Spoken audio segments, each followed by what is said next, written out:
the ASRock B850 Pro A Wi-Fi. I'm impressed. Entry-level board, this is an 8-layer PCB. My goodness, you have 4 M.2 slots. It takes about 16 seconds to boot. This is an awesome board, a little beast in disguise.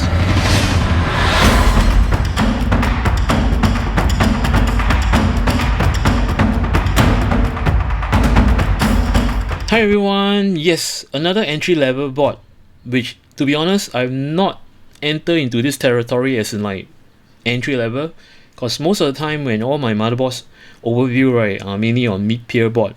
Till my previous review on another brand, I was like impressed, exploring a lot of things about that board.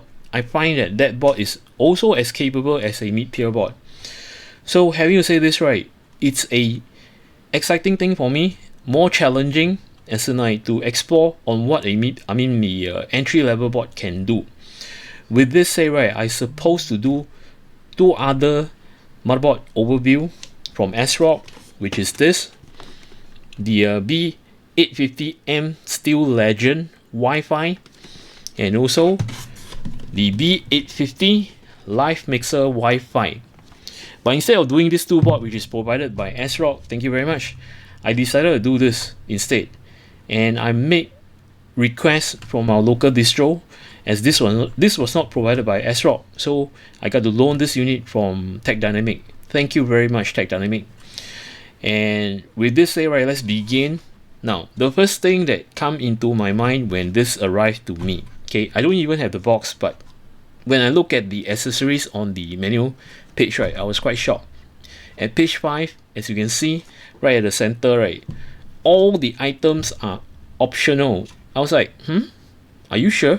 Having the I/O this way, it couldn't be. So having to verify with Tech Dynamic, this board does come with a set of antenna and the backplate. At least these are the essential things that you need. So this board comes with very simple accessories. It's fine. Now speaking of which, right, I'm impressed. Entry-level board, this is an 8-layer PCB motherboard. So it's telling me that, okay, it will be very stable on the RAMs, that's for sure. Next, whether or not can it run a high-end processor, which I will try out later. Besides this, right, all the traces, as I find out, is 2-ounce too, which is also on a mid-tier board. So, you know, this is actually a cheaper option, whereby I see that, well, probably it has potential if you're a gamer, you know, and maybe do like content creation. Alright, now coming to the measurements of this board, it's a ATX form factor, having a width of 244 and the length at 305. As for the side VRM and the rear VRM heatsink, the thickness, this is at 30mm, and at the back, this is at 45mm. Now, as for the power phase, it's at 12 plus 2 plus 1 with 80 amp choke. Now, the power phase itself is more than enough to convince me that this will run a high-end processor. But let's try out later. Anyway, at the middle over here, this is the 1718 socket, and it does support 9000, 8000, and 7000 AMD processor. Right at the bottom over here, there are 4 DIMM slots, which is catered for DDR5 and have a max capacity of 256 gig. And you can run ECC or non-ECC RAMs. And for the overclocking profile, it does support XMP and also Expo, and a max profile of 8000. Now, having to say this, right, kindly take note. I know some of you will misunderstand that when I talk about the overclocking profile is up to 8000, right? Please be mindful. It doesn't mean that you populate all the 4 stick, okay, or all the 4 DIMM slot at a max 256 gig. You can run a max profile of 8000. That's not the way. Alright. This board also comes with 2 PCI-E slots. Okay, the top slot is meant for your GPU. The bottom slot, you can put a capture card. For the first slot, which is for your GPU, this is Gen 5 and it's backward compatible. and it has a speed of x16, which is controlled by the processor. Else for this bottom section, this is Gen 4 running on x4 speed and is controlled by the chipset. I'll talk about this, which is actually disabled, later. Alright, now coming to the M.2. Surprisingly, entry board, my goodness, you have 4 M.2 slots. 1, 2, 3, 4. Okay, this 2 top slot, I should say the first and second, is controlled by the processor. This is generation 5 running at a speed of x4 and is backward compatible. And this is Gen 4 running at x4 and is also backward compatible. Both of these are not shared, as in like lane sharing. No, nothing, is running individually. Fantastic. Now coming to the bottom slot, we have the third and fourth. The third is Gen 4 running on x4. The fourth is running on Gen 3 running on x4. Now for all the generation, as in like Gen 4 and Gen 5, these are backward compatible. Whereas for the Gen 3, right, it's just Gen 3. I don't think there's a Gen 2 M.2, right? Okay, now coming to the fact, for this 2 slot, please pay attention. If you are to populate a M.2 over here, your last PCI-E slot will be disabled. If you are to plug a card, capture card over here, your third M.2 slot will be disabled. For the fourth slot, now this will not be disabled. It's just that if you to plug any SSD or hard disk on your SATA port, instead of running the speed of x4, it will run at x2. That's right, Gen 3 x2. Due to the reason that this SATA port, right, share the lane with the fourth M.2 slot. Okay, that's about it. Now I forgot to mention about the design of the whole motherboard. You see, simple line drawing with the Pro. I would say that the VRM heatsink is ample enough. See, there are some fins stacked over here. It will dissipate heat, and this is pretty okay. Actually, I like the way that they have designed this, as in like, you know, it's thin, so the dissipation of heat, right, if most of you have actually listened to me, it's just like a plate and a cup. Okay, the same old story. If you were to pour hot water on a plate and a cup, leave it there for a while, when you come back from maybe a break or what, you can drink off the water from the plate more than you can drink on a cup. Reason being, right, your plate has already dissipated most of the heat. Else for the cup, right, is containing the heat.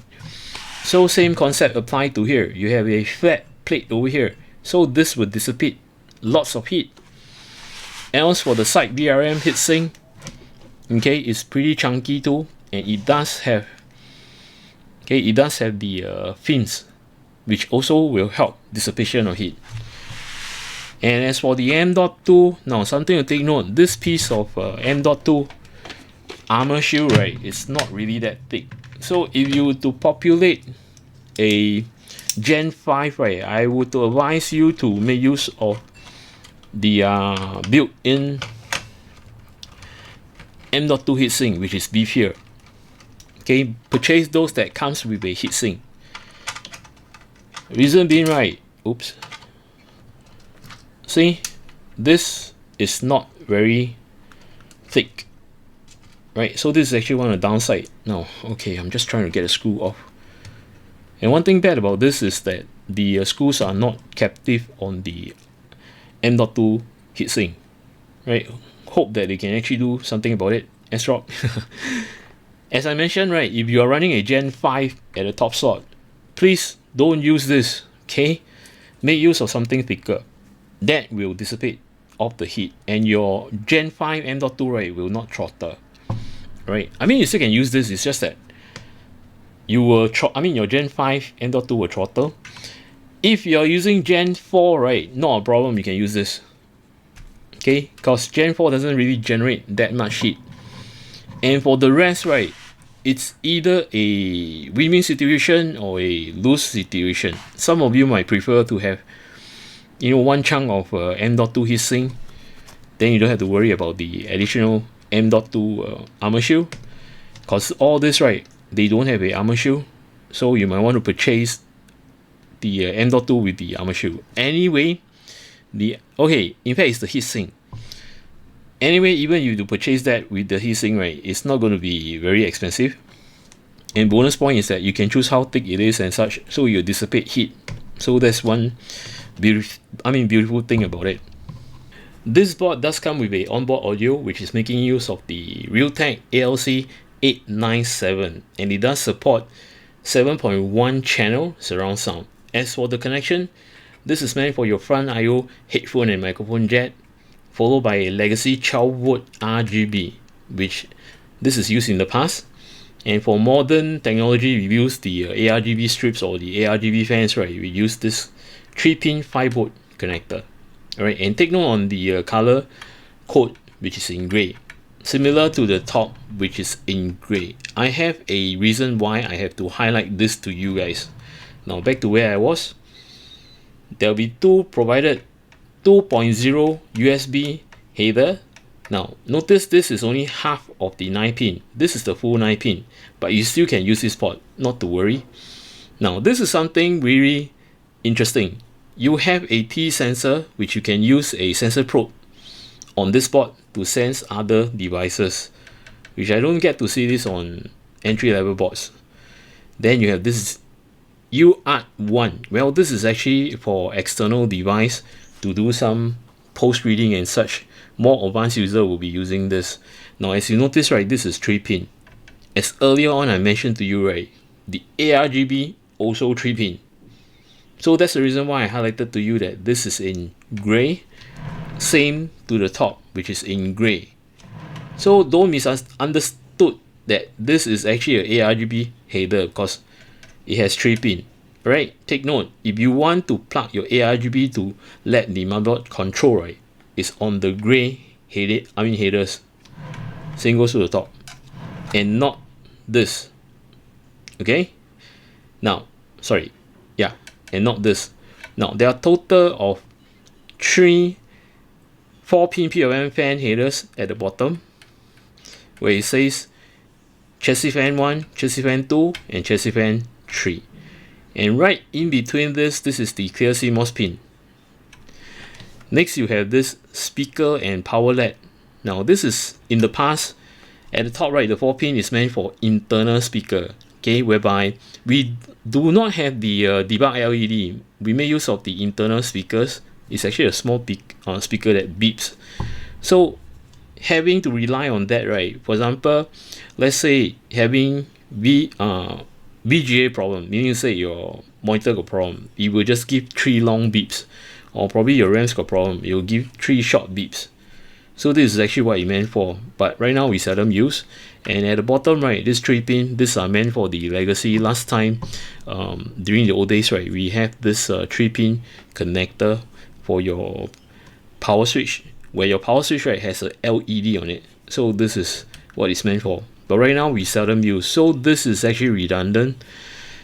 Now this is often used in modern case, right? This is the front I/O panel, where you plug your power switch, your reset switch, your hard disk LED, and your power LED.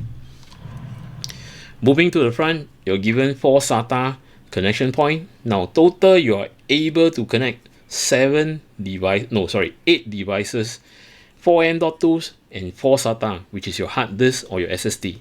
But do take note that this is shared by the 4th M.2 slot. Meaning to say, supposedly your Gen 3 M.2 4th slot, right, is running on X4, but once you have connect any SATA hard disk, right, both will share lane, as in like the speed will be X2 and X2. Okay, take note. Next, you have the front Type-C connector, whereby this has a transfer rate of 20 gig. Nicely done. So when you want to access, as in like you have 20 gig transfer rate, external hard disk storage or whatsoever, right? I mean the device itself, they support 20 gig. You can just plug it to the front of your case instead of reaching to the back. Nice thought. Next, you have the USB Type A connector, which is version 3.0, which is meant for your front I/O. So it supports 2 USB Type A port. Next, you have the 24-pin socket over here, where you supply power from your power supply and to connect over here and to power up, or should I say giving power to the rest of your motherboard. Now, earlier on I mentioned these two gray headers are the ARGB 3-pin 5V connector. Now, right at the top, you'll be given 3 fan headers, which this is meant for your AIO pump, followed by the CPU fan 2 and the CPU underscore fan. Now, do take note, all the fan headers, right, support 2 ampere. The only header that support only 1 ampere is the CPU underscore fan, which is catered most likely for 3 fans. Okay, at all times, take note, if you are using a liquid AIO for your AIO pump connector, make sure you connect to the AIO. Alright, which says here AIO underscore pump. Why do you plug it to here is because this provide much more amperage, which is 2 ampere. So you want your pump to run consistently and not to fluctuate and such, right? Make sure you plug it to here. And also another word of advice for AIO pump, right? Make sure you run it consistent, either 100% full, as in like full speed, or 80%. Do not use PWM, okay? You will damage the pump if it goes up and down and up and down. Then you say it's motor, right? Will go up and down in no time, right? You will wear and tear and you will spoil your pump. So make sure you run at full speed and make sure to connect to the AIO underscore pump header. As for your radiator fans and your, let's say you plugging in the air cooler fans, right? Make sure you plug it to your CPU underscore fan. Okay, if you're doing push-pull configuration on liquid AIO, you can plug it to your CPU underscore fan and the CPU underscore fan 2. Okay, followed by you have 2 8-pin EPS connector, and often when I do motherboard overview, right, I would suggest plug 1 is enough. If you're not doing extremely overclocking, you're doing undervolting, 1 will be fine. Reason being, right, 1 8 EPS socket, right, can produce up to 300 watt to lesser 400. Meaning you say between the 300 to, I should say it's around 300 to 375 watt, okay, for 1 socket. And you might be saying, hey Cleo, what if I were to plug 2? Will there be an impact? No, not at all. It's just for aesthetic, you can just plug 2. But I can tell you that most of the time, right, your processor will draw from only 1. Okay, this is more than enough. This is the rear I/O. On my extreme left, these are the Wi-Fi socket, where it support only Wi-Fi 6E and also Bluetooth at version 5.2. Next, you have this BIOS flashback. Yes, you can update the motherboard BIOS without plugging in your processor or your RAMs, but make sure that you make use of the Type A port over here. So when you download the latest BIOS into your thumb drive, make sure you connect to here. And for more information on how to do that, kindly read your instruction manual. Next, you have the HDMI port. This is version 2.1 and it has a capability of 4K 120Hz, and this is making use of the integrated graphic on your processor. You'll be given total of 10 USB Type A port. The black ones over here, these are version 2.0, and the dark blue and light blue, these are version 3.2 Gen 1, and all this have the transfer rate of 5 gig. Right at the bottom, you have 2 Type C port, where one support 5 gig transfer rate, the other 10 gig transfer rate. That's the reason why I say that it's very convenient that they have the front Type C port, right, to have a transfer rate of 20 gig. So if you have any devices that support 20 gig transfer, as in like your external hard drive and such, right, you can just plug it to the front instead of some of the boards, right, at the front you have only 10 gig and at the back you have 20 gig, so you got to feeder all the way to the back. So as I mentioned, it's well done on this board. Thank you ASRock to have provided the 20 gig at the front for convenience sake. Now besides this, right, if you notice that the logo over here, which is display, now this is also a display port. If you have monitor that support DP odd mode, with some of the portable LCD make use of the Type-C connection, right? You can just connect here and project. And of course, this is making use of the integrated graphic that is built on your processor. And this has the capability of 4K 60Hz. At the top, you have a 2.5 RJ45 socket and a very simple layout on the audio, whereby you have line in, line out, which is meant for your speaker, and a microphone in. Okay, you're going to test out the internet connection, be it the Wi-Fi or the wired. Starting off with the Wi-Fi, as this is a 160 MHz channel, so I'll be expecting to have a connection locally, which is 1.5, 1.6, should be around there. Okay, just gotta wait for it. Okay, right, I'm just gonna test nearby. Okay, just random pick. Let's see how the connection goes. Okay, the ping is not bad.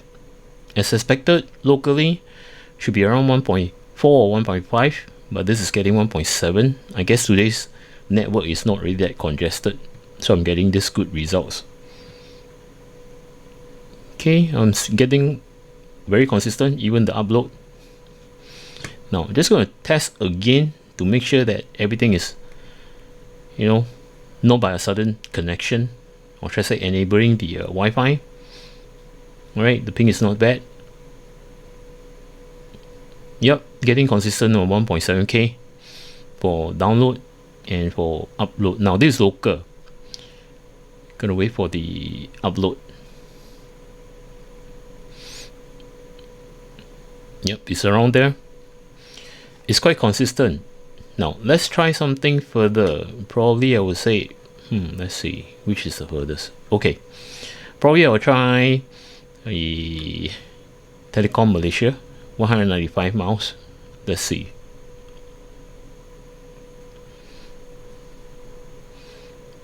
Ping is still okay.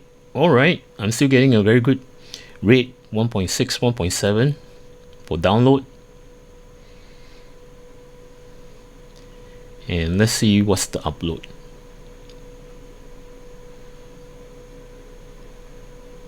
Also very consistent. This is expected. The 1.5 to 1.4, 1.5 all the way to 1.7, right? This is how a 160 MHz channel work. Okay, probably I'll change another Maxis maybe. Now I do encounter some of the network adapter, right, that is 320 MHz and you go above this range. But so far I would say that this board not bad, having this 160 MHz channel bandwidth, right? I'm still getting very good results. See, and this is actually away. The ping rate is expected, as this Maxi, right, it's, let's see, 197 miles away from me. Alright, probably I try something else just to reconfirm everything. Okay, probably I try 172 miles. Now, some of the servers might not have the bandwidth to cater for such large data. So as you can see, this is not really that great, but it does max up. Still very consistent. Okay, from this server that does not really have such big bandwidth. So it really depends on the server itself. Are they able to cater for that bandwidth? Okay, this is actually not so great. Gonna choose another server. Random. Probably I will say this. I wouldn't know where this is. Do my. Probably a bad server again, probably. Oh, okay. These are all the 1 gig data bandwidth servers. So that's why I'm having this rate. Though my Wi-Fi is able to connect all the way to 1.6 and 1.7, which you have weakness. So this is as expected, the 1 gig mark.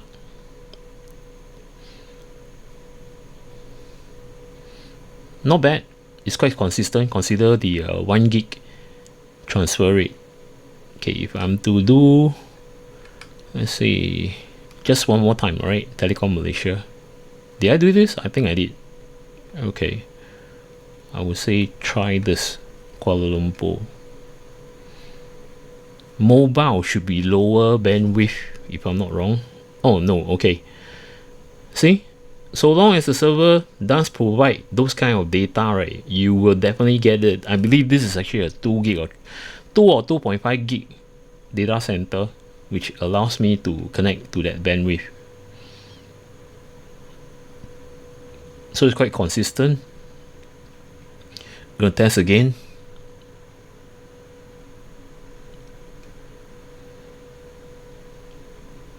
Okay, it's very consistent. The download is 1.8. Then the upload probably 1.5, 1.6 around there. Okay, 1.6. So it's quite consistent on the Wi-Fi, which is good. A very good sign. You would want a Wi-Fi connection, right, to have this kind of rate as a night. It doesn't fluctuate that much. It's like a big drop and gain again, big drop, gain again. That would be a bad Wi-Fi adapter. Alright, just gonna disable this. Gonna test out the 2.5 gig, which I will enable here. Gonna take some time.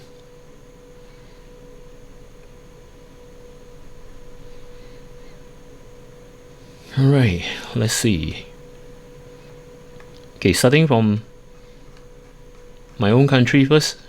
Let's do this and see how it goes. Oops, wrong. Oh, correct.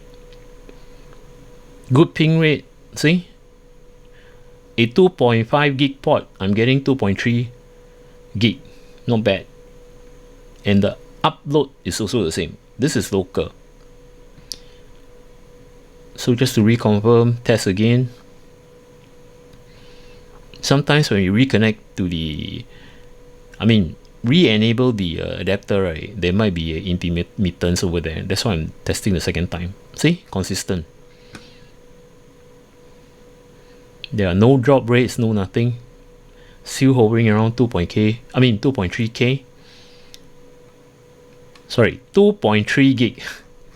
Alright, going further away. Okay, I've tested this. Let's test this. DG Malaysia, 195 miles. Okay, still is pulling. Okay, not so bad.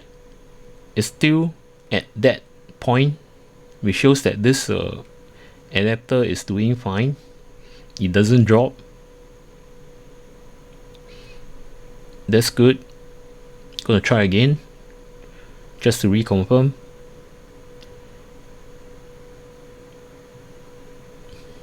Yep, it's pulling 2.1 gig, 2.2 gig around there. So as you can see, it's proven the Wi-Fi and the Ethernet having a very consistent rate, which is good.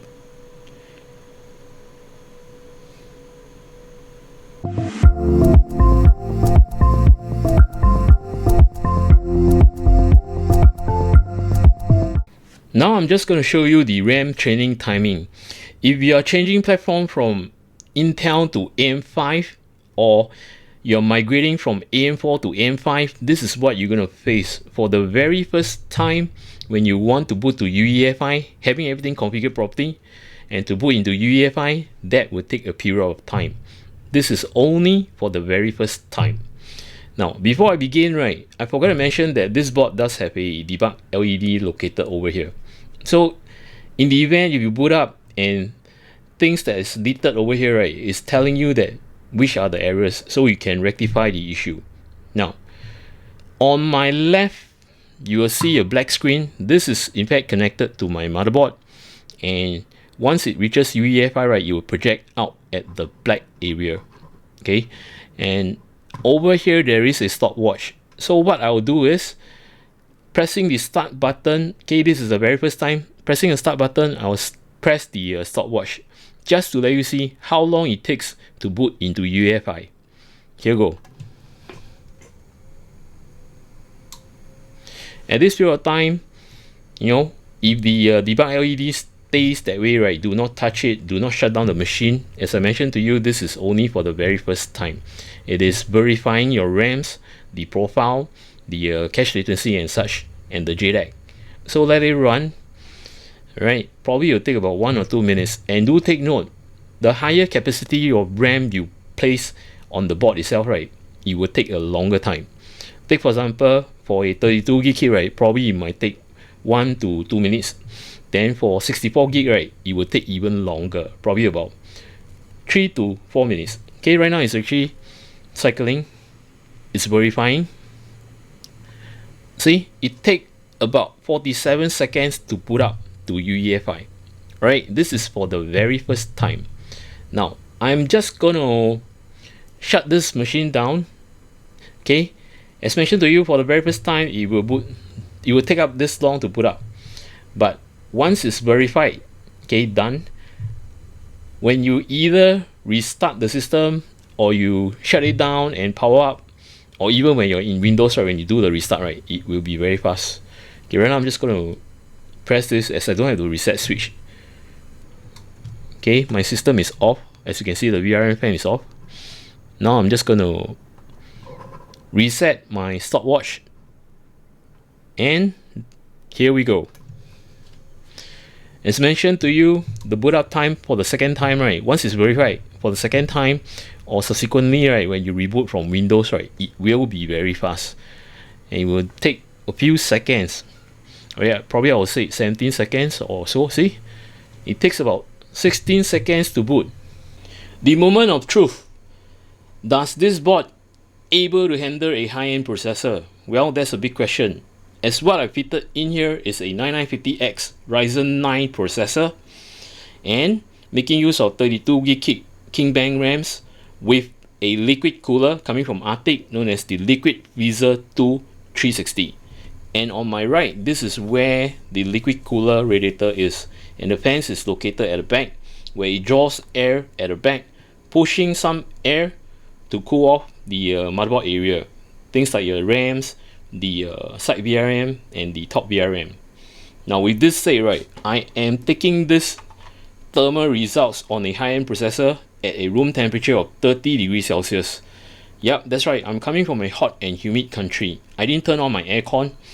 Just wanted to show you that based in hot and humid areas, because our atmosphere is very different from cooler countries. Cooler countries, right, surrounding the air is cool, but else in hot and humid country, the atmosphere, this air, right, is warm, not cool, right? Even going through the the air that's sucking in from the radiator fans, right, these are warm air, not really cool air passing through the radiator. All right, so take note on this. Now there will be 2 sessions of tests that I'll be doing, and this 2 sessions consists of 3 sets. First, by default, I've not done any tweaking and such, just enabled XMP profile on the RAMs, and to run a 30 minutes test followed by a 5 minutes idle and last 10 minutes throttle test. Okay, this is using Cinebench and Firma. Once that's done, right, it is considered as 1 set. I will make 3 sets, meaning to say rerun the whole test again, 30 minutes, 5 minutes and 10 minutes. The last 10 minutes of each set, I will record it down, choose the best result, and to show you this is default. Okay, next I will make use of PBO2 and to conduct the same 3 sets again, which is 30 minutes stress test, 5 minutes idle, followed by the 10 minutes throttle test. This is considered as 1 set. And again, I'll record down the last 10 minutes. So having to do the 3 sets, right, I have total of 3 10 minutes. So I will pick the best and to show you the after tweak on PBO2. These are the system specs that I run on this thermal test. And as you can see, using a Ryzen 9 9950X, this motherboard, and the King Bang RAMs, which is on Expo profile. And for the PBO2 limits, I've set this to default. So this whole run is on default. And making use of R23 together with Firma. If you have not noticed, I did not make use of a discrete graphic card. Instead, I'm using a integrated graphic which is on the processor, giving more stress to the processor. So as mentioned to you, right, I've done 3 sets, taking the last 10 minutes of each set, taking the best result. This is what you see. So as you can see, as I run, right, probably I move further. See, it's running. So temperature is going up and such. Now, let me just take you to the last 3 minutes. Okay, somewhere around here. Okay, that's it. Gonna run it. Take a look at the temperature. Hovering around 79.4 degrees Celsius for CPU. And the clock speed consistently around 4.6, 4.7. Okay, max boost is around here. Though it's a bit lower as expected. But, well, an entry level board, not bad. And looking at the temperature on the motherboard, the MOSFET and such. So these are the temperature. So as mentioned to you, right, the default, default settings, right, these are the PVO, the PPT, TDC and EDC. So as you can see, this is default, which is PPT 200, TDC 160 ampere, EDC 225 ampere. So these are the default setting of what this 9950X originally come with. Now I'm just going to pause here and to bring up this. I need to take down the readings. Oops. So as it's run, right, I'll just take down the CPU temperature. I'll take it as 79.5. Then the clock speed average of 4.71 gigahertz. Then the motherboard temperature, I will see 50. The VRM at 63. See the MOSFET. Then coming to the chipset is at 55.6, which is this. Then followed by the B2 and A2 slot, 42.5 and 42. Okay, 42.5 and 42. Then the M.2 is at 47 degree.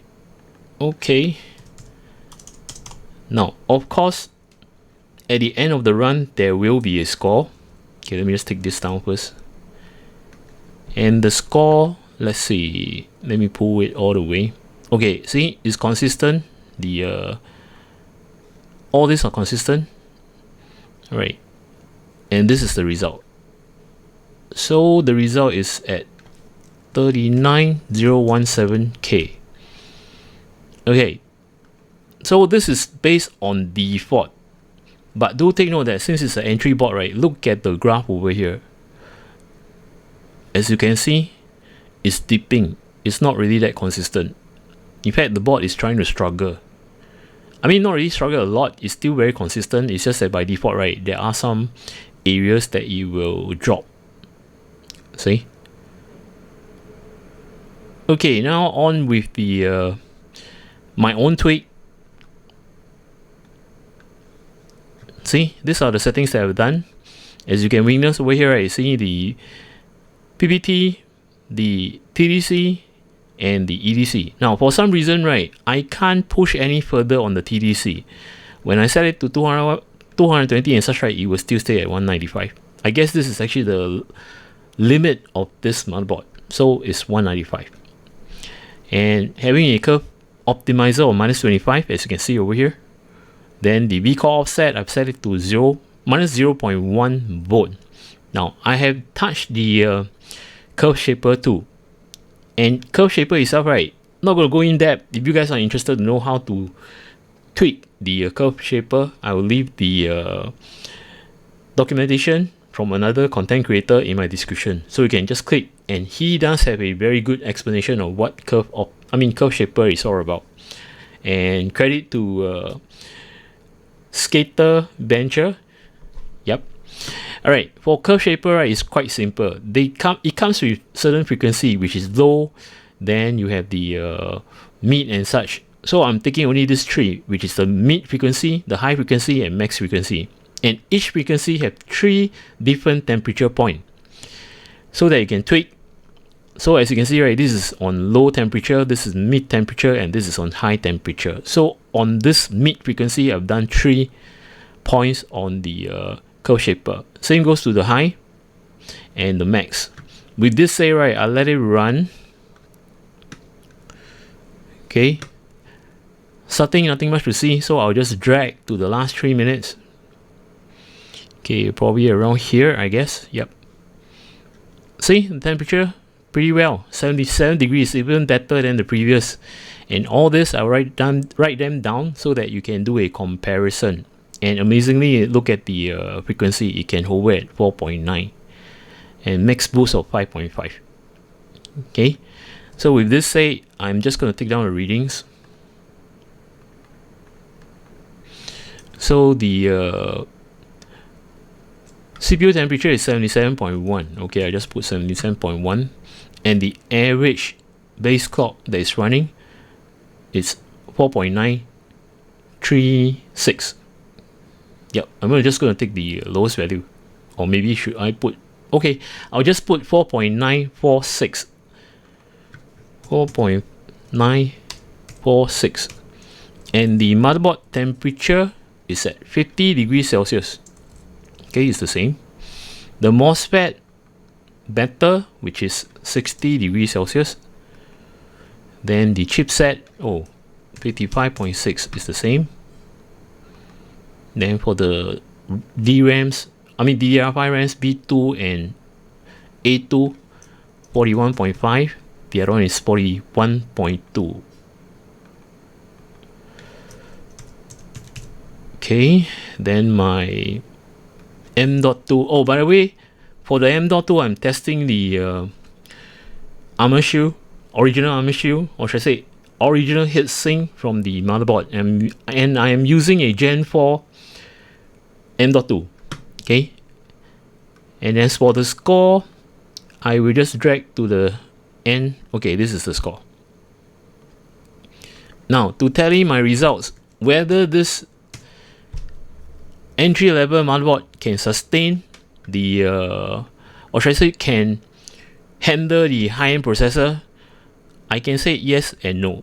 Reason being, right, first thing, yes, the temperature are very good. Looking at this point, you can definitely run a high-end processor, not a problem. Looking at the temperature is great. See, it doesn't go over, most of the temperature doesn't go over 60 degrees Celsius, except for the VRM. Okay, and when you do like what I did, the PBO2 settings, right, it drops. So this tells me that the board is able to cater for a high-end processor, and having a score right after you've done a PBO2, right, see, is even more as compared to the default. And why do I say no? Based on the fact that the max boost should be 5.7. Okay, I'm expecting to actually have 5.717 or so, but it didn't reach. So that's the downside. Okay, it doesn't pull to the max boost. But overall, if you still want to run a high-end processor, right, this is a terrific board. As you can see, all the thermal, well done. This is an awesome board, a little beast in disguise. And why do I say that? Based on the fact that this board still does not reach to the max boost of 5.7 gig, but nevertheless, throughout the whole run on the benchmark, as you have witnessed, it hovers max boost of 5.64 something, which is about 40 to 50 megahertz difference. So consider that it's still doing pretty well. As compared to the previous board, right, this thermal is so much better as compared to the previous entry board, whereby that VRM hit to 81 degrees Celsius. Else for this, right, it don't even touch 65 degrees Celsius. Well done. At the first glance, when I look at this board, it doesn't really look good to me. It's like too simple. So I belated the VRM heatsink, and further study when I look at it, right, especially the fin stack, I believe they had deliberately done it this way. You can see the fin stack, right, is protruding upwards, and in between those gaps where the hot air dissipate, right, instead of having motherboard to have fin stack as in like parallel to the board where the hot air, right, is going through this direction, as in like being straight, and it goes to this direction, it is pushing all the hot air up away from the motherboard A brilliant idea, well done. And also the dissipation on this whole plate, more than sufficient to dissipate even more heat.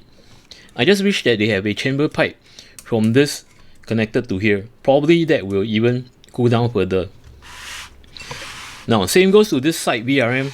As you can see, there are some pin stack that is pointing upwards. So instead of having all to shoot to the motherboard area, right, it's going upwards. And even for this side, there is, shooting the warm air towards the motherboard, right. So long you have a good airflow case, right, everything will be pushed towards the back and upwards. Well done. Now another factor about this board, right, I noticed that I don't understand why the mid-tier board doesn't come with this two-sided locking mechanism. It's so much better because when you plug the RAMs, right, it's like two sides, and when you release, right, it's both sides. I just hate those that is only one-sided. You have to plug in and to press one side or together, and when you release, right, you release one side and you have to pull one side first before you pull the other, which end up wear and tear on the RAMs itself. But that will be, some time, but it's still that I prefer this kind of mechanism as in both sided. Now besides this, right, when I test the M.2 heat shield on a Gen 4, it checked out fine. Max temperature is only 46 degrees Celsius. You can rewind this and look at the benchmark. Okay, so this is more than sufficient to cool down a Gen 4. But as mentioned, if you are plugging this using Gen 5 M.2, right, I don't think you're gonna use this heatsink. Make sure you use the beefer ones.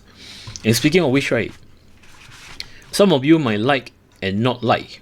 You might prefer to have the original, motherboard M.2 heatsink.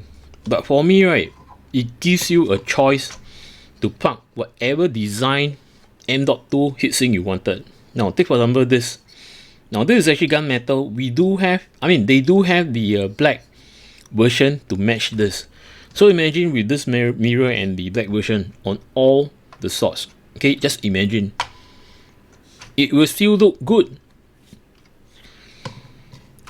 Other than that, well, I have nothing much to complain about this. It's like it's performing. That's the main point. And I have seriously belittled this board. I was thinking that you would do much worse based on the fact that, the other board looks much more enticing. Else for this, right, as mentioned, probably those things in black, right, make things very small. This I can say. Now, one factor that I wish that what they can do, right, on the rear, right, instead of giving you a separate piece, okay, this is just a minor flaw, have it fixed to it. It's not so difficult. You can, do the tie down screws at the bottom. At least I don't have to fiddle with this. And other than that, well, this board is actually meant for pure gamers and you want performance off from high-end processor.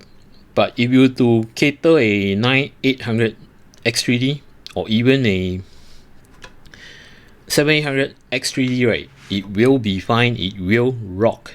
That's for sure. Because you know that the thermal is not high, and furthermore, it does function. And you look at the graph, right? Oh, I forgot to mention about the graph earlier on when I do the PBO2 settings. It's almost consistent as compared to default. So if you were to do some tweaks on PBO2, right, this board will definitely rock. That's for sure.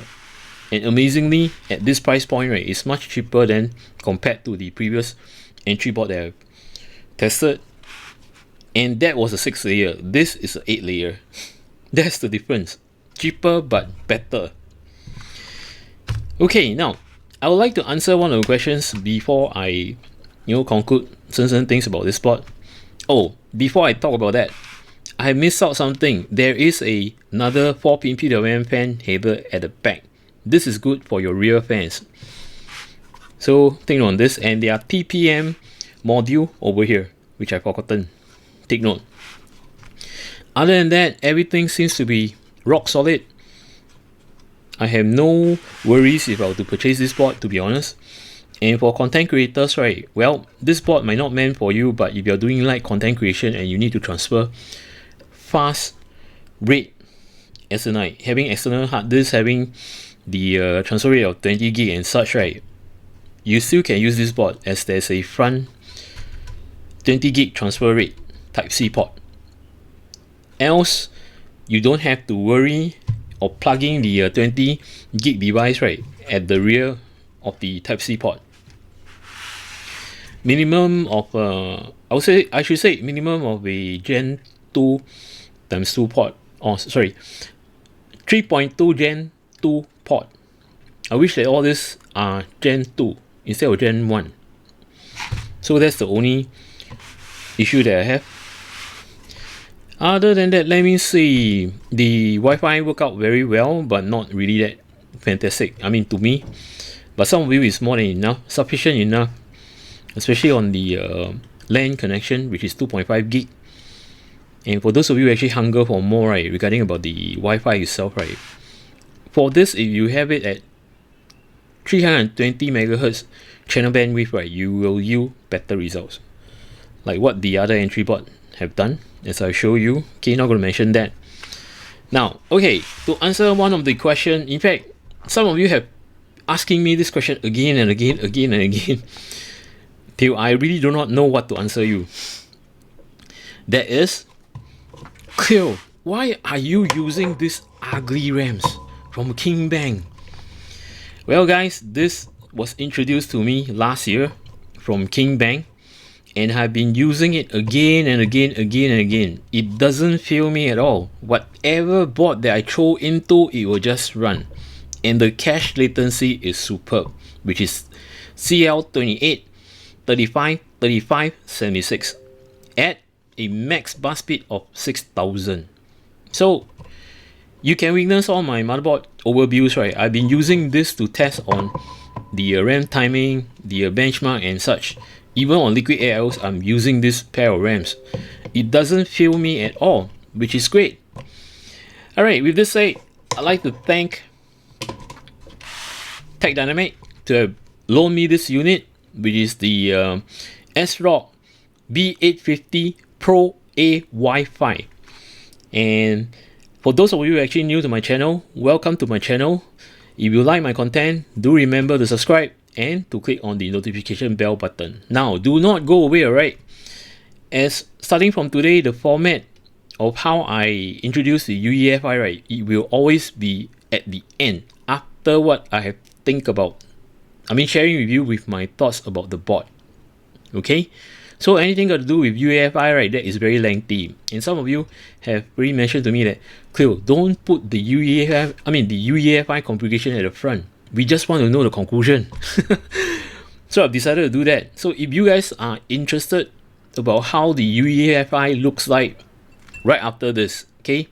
If not, you can end here. Alright, take care, goodbye, see ya. When you boot to BIOS or UEFI, this is what you're going to see. This is on the advanced mode. You can toggle to the easy mode by clicking here or pressing F6. And what you will see in this easy mode, on my top left, you will see the motherboard model, the BIOS version, which I've flashed to the latest, which is 3.2. Then you will show you the processor, the RAMs that populated in your DIMM slot, which is A2 and B2. And this profile here, you can trigger the Expo profile. Alright, and the SATA, if you have populated a 2.5 inch hard disk, 2.5 inch SSD or 3.5 inch hard disk, right, you will see over here. Then over at this section over here, you'll see the temperature on the processor, the motherboard temperature, and the voltage being drawn. And these stats over here, right, these are the fan stats. If you have populated the fans on the headers as mentioned to you. Now, my pump is not shown over here due to the fact that Arctic Liquid Freezer 2, right, the pump doesn't have a reading, but I know it's working. And the CPU fan one, as I mentioned to you, at all times, be it your radiator fans or your air cooler fans, make sure you plug to the CPU underscore fan. Alright, and the throttle limit you can set, you can either, set it to all this temperature over here. Alright, it's all up to you. Then over at the boot priority, this is whereby you can shift the drive that you have. Okay, right now I don't have the M.2, but all this, assuming that all have a OS, Windows 11, Windows 10, or Linux. Let's say you want it to boot by default Linux, so you can just drag at the top, so this will boot to Linux. If you want to boot Windows, then you drag this up. Okay, this is how it works. Then followed by let's see, the time itself, right? You can set the time by clicking here, and also the date. Now I'm going to take you to the advanced mode. Oh, before that, now for PBO2, you can set it enable or auto, right, at the top over here. Then for polychrome, right, now this is only meant for the ARGB header that's on the motherboard, as this motherboard doesn't have any ARGB effect on the, don't have any LEDs on correction, don't have any ARGB effects on the motherboard, but they do provide you with the ARGB header. So if you want to turn that off, right, you can turn off through here. You can set the language, and this is save, forget to mention, or exit. This is to load. For example, you have done all the configuration and you want to load to default, you can just do this, click here or press F9. Now heading to the advanced mode. In the advanced mode, there are subcategory under all these tabs over here. Starting off with the main, just like the EZmode, it will show you the motherboard, model, and the BIOS, followed by the processor and the RAMs. Now heading to the OC Tweaker, game mode, I wouldn't know what this is, I will just leave it disabled. Zen 5 gaming optimization, I will leave it as AMD Argisa default. Now if you do not want your board to run above certain temperature, right, like you want to lock it to 105, which my processor can run 200 watt. So if you want to lower down the temperature, but there will be a drop of performance, so take note on this. You can enable it if you want to, just to run at 105. If you're happy with the performance at 105, that is. Now performance boost, I will not touch. Performance preset, if you are not the challenging type, you just want one click, right, you can click here and select whatever TJ max temperature. Meaning to say your system, right, you don't allow it to go above 85 degrees Celsius, right? And with some tweaks like the curve optimizer, you can set it to -20, mainboard, in fact it's -20, -30, -40. Now this -40 and -30, right, doesn't guarantee that your system will be stable. Okay, so make sure you, when you set this, right, save it, boot into Windows, run some benchmark, OCC test and such. OCCT test and such. If it's not stable, right, then bring it down. Okay, let's say you have done -40, it doesn't work, bring it to -30. Do the test again. If it doesn't work, do it to -20 MB. -20 confirmation it will work. So right now is the matter of fact of, do you want to have it like, max at 85 degrees Celsius, or you wouldn't want to go to 85 degrees Celsius, you prefer to have 75 and such. So all these are the settings that you can do.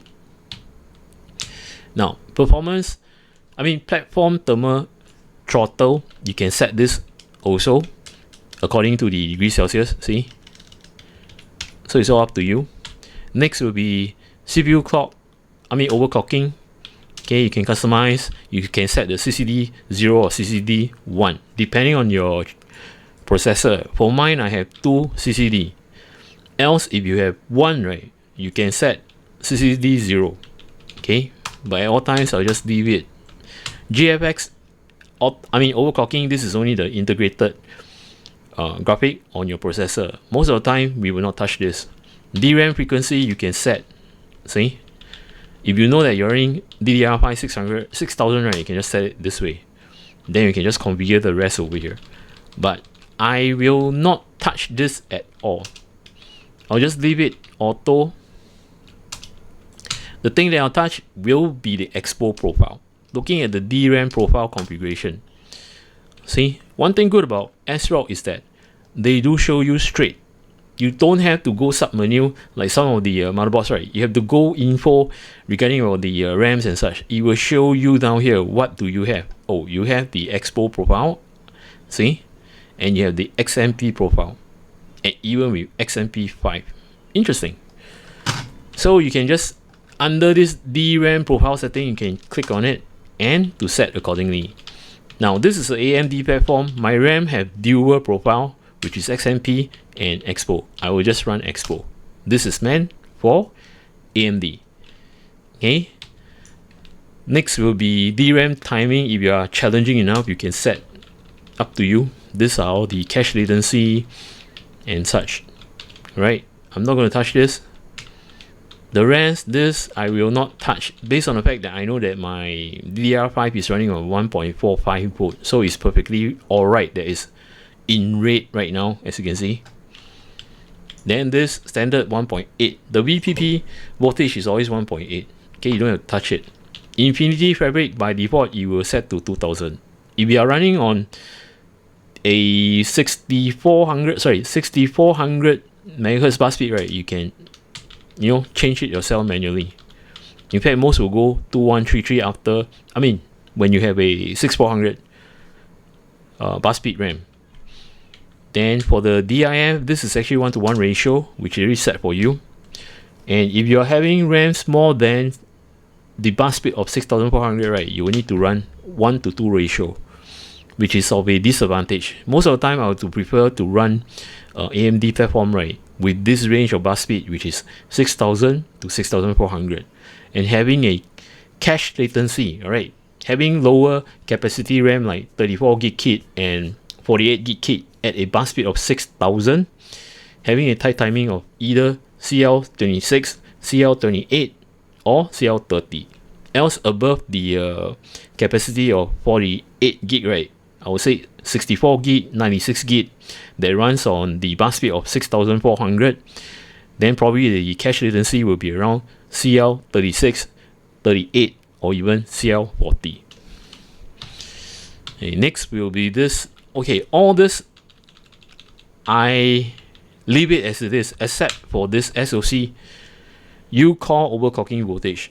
Now, this does not require 1.2. Most of the time I will set it to 1.1. Okay, it's more than sufficient to run the system. Even when you do PPO2 and such, you won't get crashes and such. This is the amount that is needed. As what I know in this configuration of ASRock. Then the rest I'll just leave it as it is. Now for external voltage setting, I do use this to offset the V-core.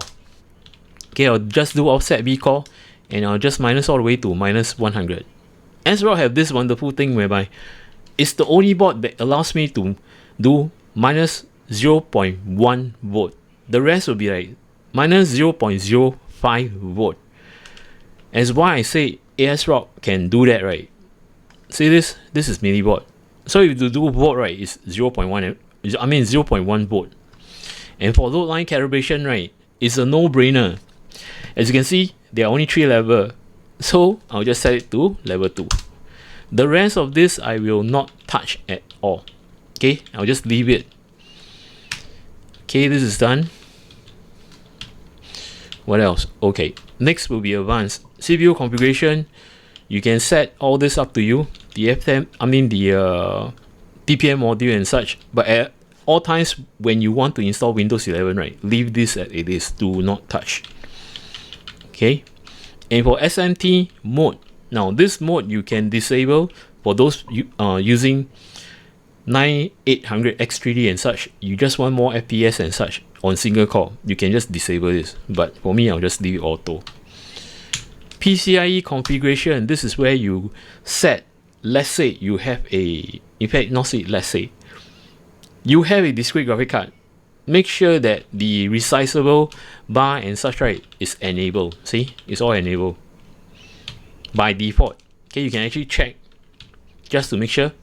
Onboard devices, this is something which I will often use too, as in like, if the motherboard has a ARGB effect, right, I'll just turn this off. Okay, this is for sure. Then the rest of the things like the onboard audio, I do not use it. I'll just disable. The rest I will just enable. Things that you do not need, right? For me, right, things that I do not need, right, I'll just turn it off. Reason being, right, it will give you better boot up time. Okay, because your system don't have to, think about it as like verifying are you using the onboard audio or are you not. If you are not, I'll just skip. I will go to the next section. Alright, storage configuration.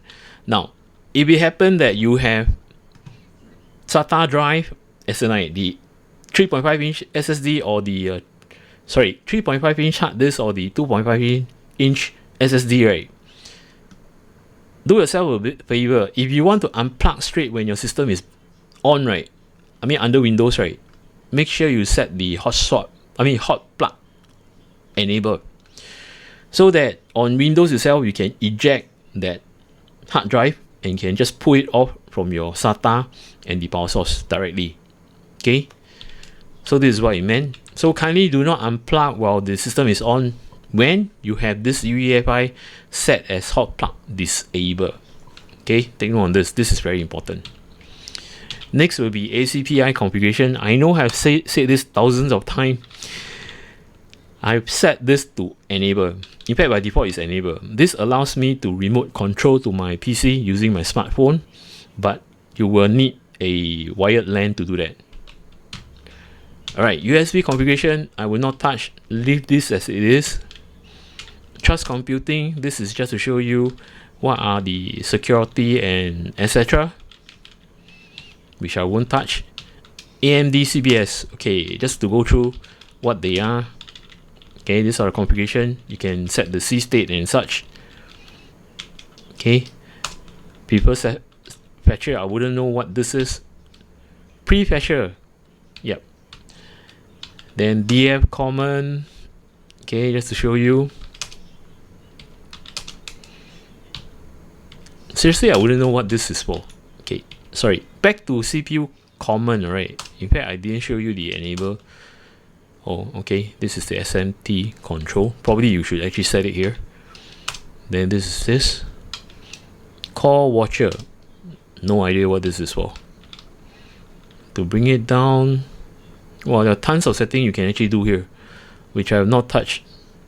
Maybe some of you are familiar with this. Right, so this is CPU common option. DF common option, again showing you, okay, these are the stuff that you can do. Memory addressing, these are the options.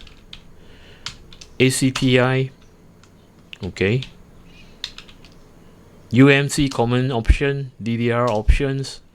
Whoa, a lot. I don't think I'm going to go in depth on all this, but anyway, this NetBIOS common option, right, you can do your graphic card. Okay, you can actually set auto or to disable it. This is for discrete graphic card. Okay, it's written down here. Then for UMA version, you can either set to non-legacy or legacy, or set it to auto, etc. Now, Cordio. Okay, I'm not going to go into all this stuff. Next, okay, I'm just going to escape. AMD PBS. Again, I don't touch this.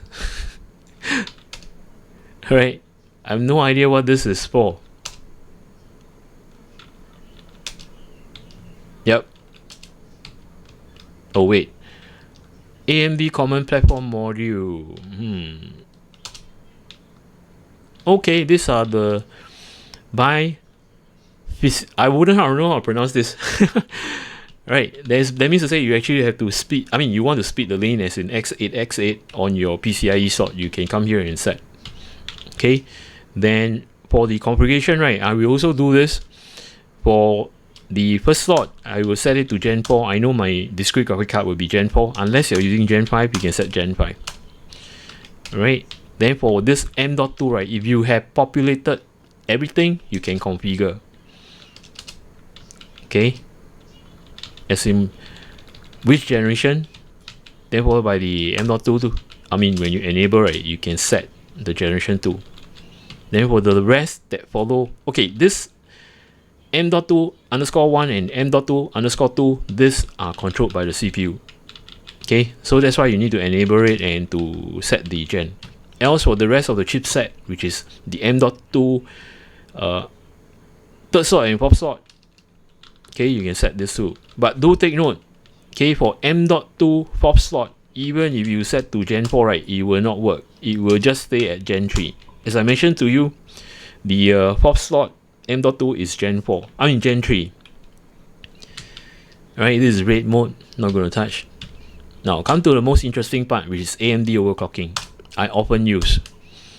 Okay, this you can set, but normally what I will touch is the Uncall OC mode, or should I say SOC/Uncall OC mode. Okay, when you enable this, right, do take note. This will improve the performance in the expenses of idle power saving. Okay, that means say there won't be much idle power saving, or should I say the wattage rate will be higher during idle time. Alright, so take note on this. Then next thing I will do is the precision boost overdrive. Okay, I'll set this to advanced. Then for PVO limits, right, majority will just set to okay, how people configure PVO2, right, they will just set to motherboard. Then after that go to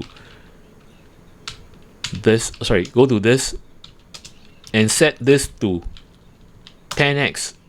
Now, take my word of advice, do not touch this overdrive scalar control. If you're going to put 10 times, that means to say you're pulling a lot of V-core, and that prolonged period of time, right, will kill your processor. So I'll advise you not to set at all, just leave it auto. Okay, don't touch. Else you can touch on the CPU boost clock override.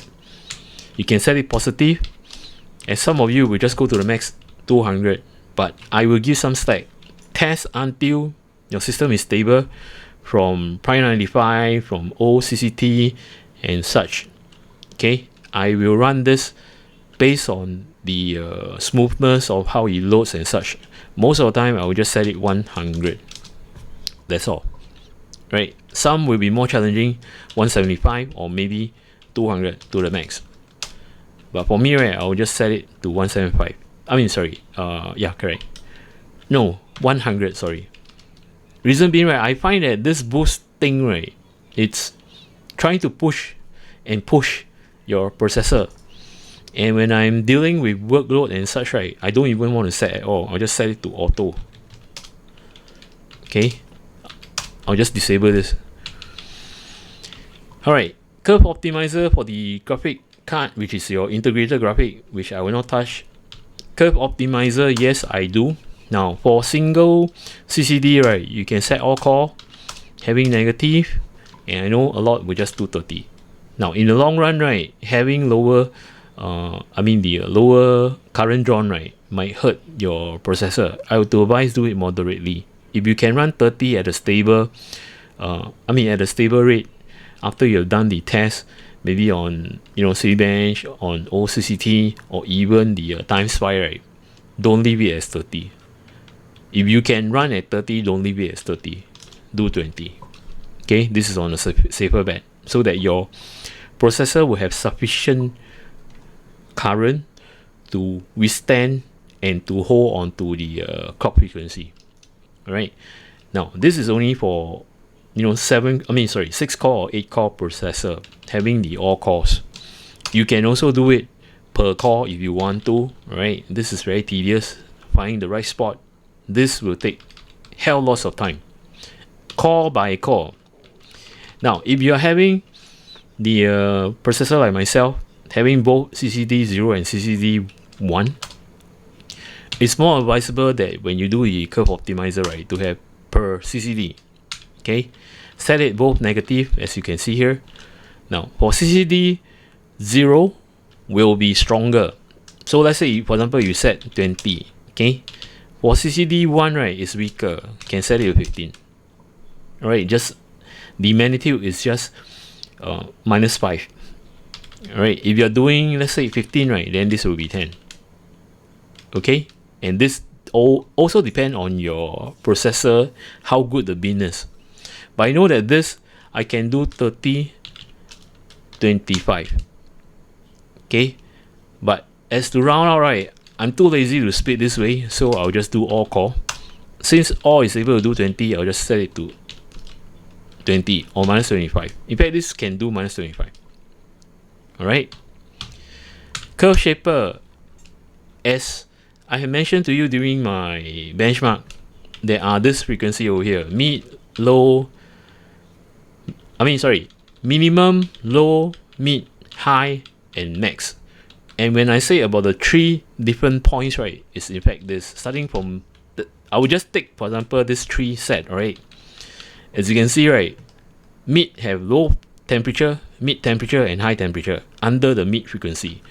So what I'll do is actually I'll enable, set to negative, and earlier on when I told you minus 15 for the first low temperature magnitude, right, it's this. Then for the mid temperature, okay, don't get confused. Mid frequency, mid temperature, I enable negative 10. Then followed by this. Alright, having the 3 points, which is this 3 is all under mid frequency, right? The low temperature magnitude will have minus 15. The mid temperature will have 10. I mean the magnitude. And the high temperature magnitude will be 5, based on the mid frequency. And why am I doing all this? I like to do things gradually. I know that a lot will just do this. Okay, they will ignore this, setting it auto. Okay, leaving only to set the high temperature magnitude. That's it. So all the high you can see here, right, they will just do this. But I find that the system will not like it, a certain tug, during that frequency. So I rather gradually pull at the low, then gradually pull and pull and pull. So that's why I fill up all this. Well, in that explanation on this high frequency, low frequency, or should I say curve optimizer, kindly look at my description. There's this gentleman, alright, content creator known as Skater Bencher. He did a very good documentation. So go through, understand what is actually going on before you start with curve optimizer. Right, this is the overclocking profile from here. Then the rest, all this, I don't think I want to explain much. Or should I? Okay. Now you can change the BIOS color. Okay, every time when you set the color, right, after you reboot, right, you will become a different color. Right now what you see is actually all blue, right? When you set orange, when you save this profile and you reboot, right, all this will be in orange. Okay, kind of cool, but I'll just leave it default. Then the mouse delay, right, the movement of this in UEFI right now for me is okay. See, it's very smooth. If you find that it's too slow and laggy, you can change, but you will need to change and save it and to reboot before it take effect. Okay, then for active page, right, it's only applied to the main advanced mode. Then you say when you boot, right, you want it to show you main, or do you want to show other stuff, which is, let's say you want to just go straight, when you boot up, you just want to see straight OC tweaker, you just set OC tweaker. Of course you need to save, reboot before it take effect. Then for full HD UEFI BIOS, I just leave it auto. I don't really care. I mean, just leave it. Okay, not say don't care. For UEFI setup style, now, as I mentioned, by default when you boot up, right, it will take you to advanced mode. If you don't like this, right, you can change to EZmode. So every time when you boot up to UEFI, right, it will show you this instead of the advanced mode. Alright, so take note on this. Okay, that's it on the accidental press. Okay, that's it on the advanced mode. Advanced sub menu. Now tools. This, if you have the ARGB effect on your motherboard, right, you can control. In fact, ASRock have this built-in ARGB controller where you can set. Okay, see all this effect. But right now, all these are mapped to the ARGB connector on the motherboard. So if you want to set through here, you can. Or you want to use the application known as Polychrome in Windows, also doable. Okay, LED firmware recovery, I won't use this. SSD secure erase too. Again, I repeat, you can use this to erase whatever data you have on your M.2. right? But I would advise you not to use this application, or should I say this function. Based on the fact that I have bad experience, I made use of this tool to erase one of my M.2, and it happened that, you know, I can't even format it, I can't even boot it, I can't even write on it. So end up RMA. It's best if you want to do secure erase on your M.2, right? Look for the application that is applicable to your M.2, right? Media sanitization is just a fast format. Okay, you just clear off all the data. You can do that. Instant flash, this is for BIOS. If you choose not to use the rear IO BIOS flashback button, you can use this. But make sure you have download the firmware, the latest BIOS from your, from the motherboard manufacturer. Then, or should I say the website? Then you plug into your USB Type A socket. Then make use of this to do the flash in UEFI. Okay. Auto driver installer. Make sure you leave this enabled. So from the very first time when you install Windows 11, alright, it will prompt you to install all the drivers, the chipset, the audio drivers, the LAN driver, the Wi-Fi adapter, etc. It's all in one go by one click. This is a very neat feature. It's good too. Rather than you have to, install Windows, and when you look at the device manager, right, you have to go to the website and to download the drivers one by one. Okay, so this will save lots of time. Hardware monitor. Okay, this is basically to do the fan curve. Alright, seeing CPU fan right now, I know it's my radiator fans, as you can see, right? Okay, take a look at here. Right now it's actually on silent, so it's running at this speed. If I'm to toggle this, it's instant, right, to full speed. Okay, probably you can hear the noise. See, this will ramp up. Now for ASRock, mainly you have to get used to it as in like to do things manually. See, all these are manual.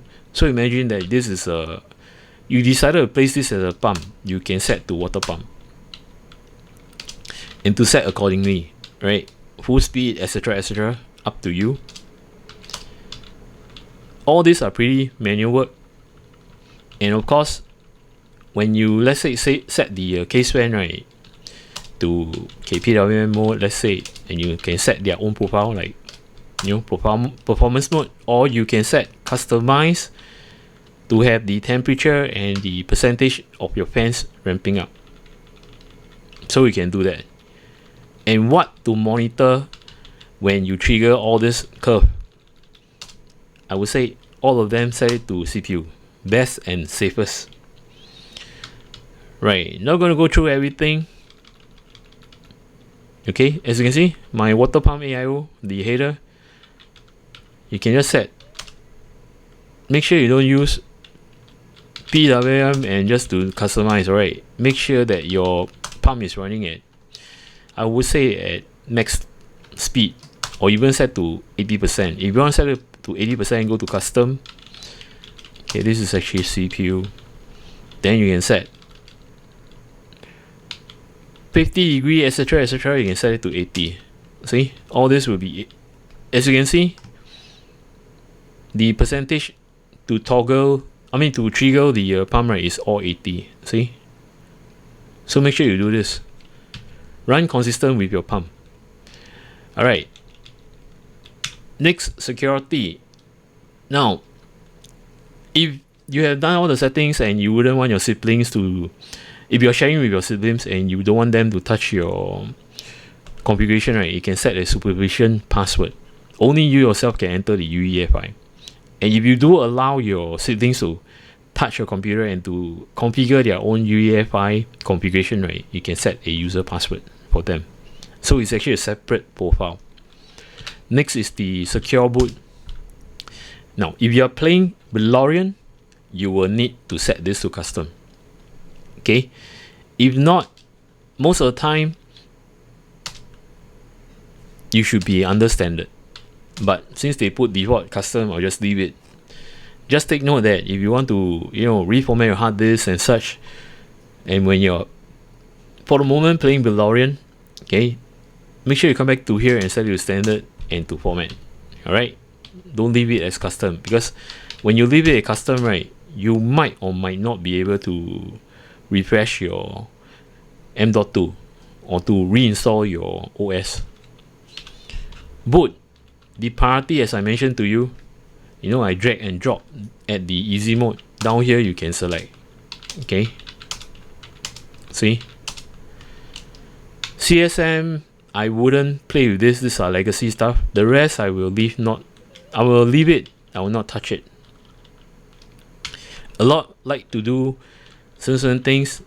Okay, like you want the full screen logo, you don't want, you just disable. So when every time you put up, right, you won't see the ASRock logo. You will see just the load of Windows and such. End of the session. Save and exit. Okay, these are all explainable.